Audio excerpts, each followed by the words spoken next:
Class 10 प्रश्नावली 2.1 प्रश्न 1 है। किसी बहुपद px के लिए y बराबर px का ग्राफ नीचे आकृति में दिया गया है। प्रत्येक स्थिति में px के लिए शून्यांकों की संख्या ज्ञात कीजिए। तो चलिए हम लोग सीखते हैं कि कैसे इस क्वेश्चन को हल किया जाता है।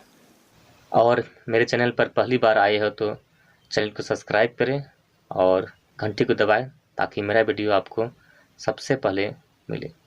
सबसे पहले हम लोग जान लेते हैं कि जो यहाँ पर y अक्ष है इसको ऊर्ध्वाधर रेखा कहते हैं और इधर जो x अक्ष है इसको कहते हैं क्षैतिज रेखा कहते हैं। तो हमें केवल देखना है कि x अक्ष पर रेखाएं कितनी बार प्रतिच्छेद करती है। y पर नहीं देखना है, केवल x अक्ष पर देखना है कि कितनी बिंदु पर प्रतिच्छेद करती है। तो यहाँ पर क्वेश्चन नंबर 1 पर देखना है कि x अक्ष पर रेखाएं कितनी बार प्रतिच्छेद करती है। तो हम अभी इस आकृति में देखते हैं कि रेखाएं x अक्ष को किसी बार भी प्रतिच्छेद नहीं करती है, इसलिए हम इसको हल कर सकते हैं।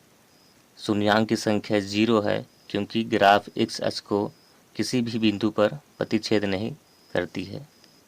अब हम क्वेश्चन नंबर 2 में देखते हैं कि यहाँ पर ग्राफ x अक्ष पर कितनी बिंदु पर रेखाएं प्रतिच्छेद करती है।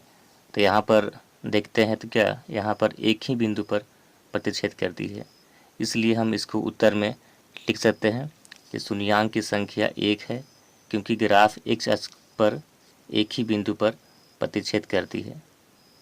अब हम क्वेश्चन नंबर 3 पे चलते हैं। यहाँ पर आकृति में दिया गया है कि रेखाएं इसमें 3 बार प्रतिच्छेद करती है, तो इसलिए हम इसका उत्तर बना सकते हैं शून्यांक की संख्या 3 है क्योंकि ग्राफ x अक्ष पर 3 बिंदु पर प्रतिच्छेद करती है। क्वेश्चन नंबर 4 में आकृति में दिया हुआ है कि x अक्ष पर रेखाएं कितनी बार प्रतिच्छेद करती है। तो यहाँ पर 2 बार प्रतिच्छेद करती है, इसलिए हम शून्यांक की संख्या को 2 है क्योंकि ग्राफ x अक्ष पर 2 बिंदु पर प्रतिच्छेद करती है। अब क्वेश्चन नंबर 5 में देखते हैं कि यहाँ x अक्ष पर रेखाएं कितनी बार प्रतिच्छेद करती है।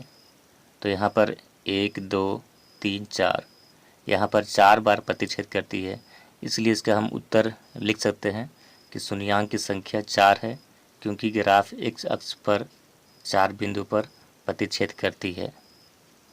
अब क्वेश्चन नंबर 6 पर देखते हैं कि x अक्ष पर रेखाएं कितनी बार प्रतिच्छेद करती है।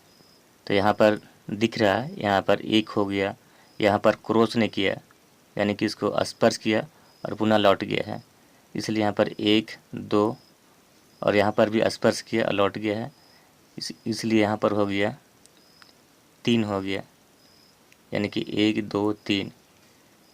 तो इसका उत्तर होगा शून्यांक की संख्या 3 है क्योंकि ग्राफ x अक्ष पर 3 बिंदु पर मिलता है या प्रतिच्छेद करता है।